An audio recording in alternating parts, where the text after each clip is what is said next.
महाराष्ट्रातील 48 जागांच्यावरती लढण्यासाठी आज आम्ही जोरकसपणाने त्या ठिकाणी काम करतो करायची होती आणि आजच्या बैठकीमध्ये पूर्णपणाची चर्चा त्या ठिकाणी झाली। आगामी येणाऱ्या लोकसभेच्या निवडणुकीच्या निमित्ताने पूर्ण क्षमतेने पूर्ण ताकदीने रायगड लोकसभा मतदारसंघ आणि महाराष्ट्रातील 48 जागांच्यावरती लढण्यासाठी आज आम्ही जोरकसपणाने त्या ठिकाणी काम करतो।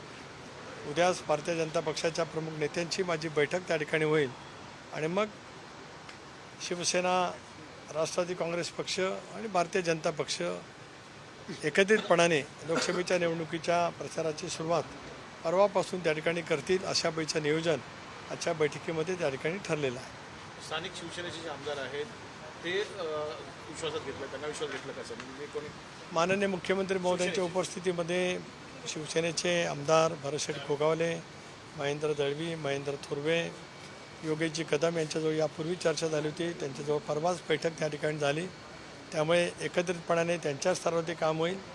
तर माझी जबाबदारी राहील लोकसभा उमेदवार या नात्याने महायुतीचा की भारतीय जनता पक्ष, शिवसेना आणि राष्ट्रवादी काँग्रेस पक्ष आणि इतर आमचे सर्व घटक पक्ष या सर्वांचीच एकत्रितपणाने बैठक करून निवडणुकीच्या कामाला, प्रचाराला त्या ठिकाणी आम्हाला सुरुवात करायची आहे। तर काल निलेश लंकेंनी शरद पवार गटात प्रवेश केला। आज रोहित पवार म्हणतात की आता एक ट्रेलर आहे, पिक्चर अभी बाकी आहे। असं आहे की सर्वांच्याच वक्तव्याला काय मला फार उत्तर देण्याची आवश्यकता वाटत नाही। बालिशपणाने उत्तरं जे काही वक्तव्य करत असतात त्याची उत्तरं त्या स्तरावरचे माझे सहकारी त्या ठिकाणी देतील। छगन भुजबळ अजून ठाम आहेत, नाशिकची जागेचा तिढा सुटलेला नाही आहे, शिवसेना क्लेम करते आणि छगन भुजबळ मात्र ठाम आहेत, मला दाखवलं।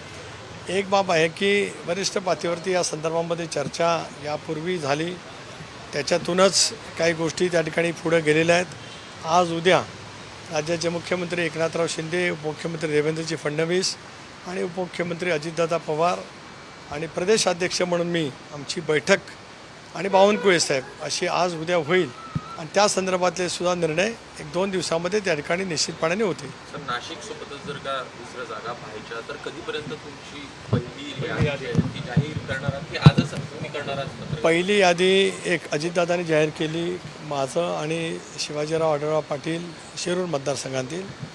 दुपारच्या नंतर आज आमचे राष्ट्रीय अध्यक्ष अजितदादांशी बोलून की काही मतदारसंघातल्या उमेदवाराच्या वतीमध्ये त्या ठिकाणी घोषणा करणार आहे। सर, परभणीबद्दल जानकरची म्हणजे एक बातमी येते की तुमच्याकडे ती जागा आहे आणि ती जागा जानकर लढवतील। मी आपल्याला ते सांगतोय की काही वेळातच माझी पत्रकार परिषद त्या ठिकाणी होईल। आदरणीय अमितभाई शाह यांच्या उपस्थितीमध्ये जागा वाटपाच्या संदर्भात जे काय ठरलं आहे त्याच्या अनुषंगानेच त्या ठिकाणी पत्रकार परिषद आहे, त्याच्यामध्ये परभणीचा सुद्धा समावेश आहे। धन्यवाद।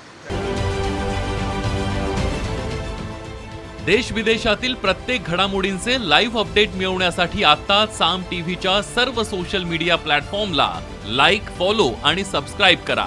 तसंच सर्व नोटिफिकेशनसाठी बेल आयकॉन प्रेस करायला विसरू नका।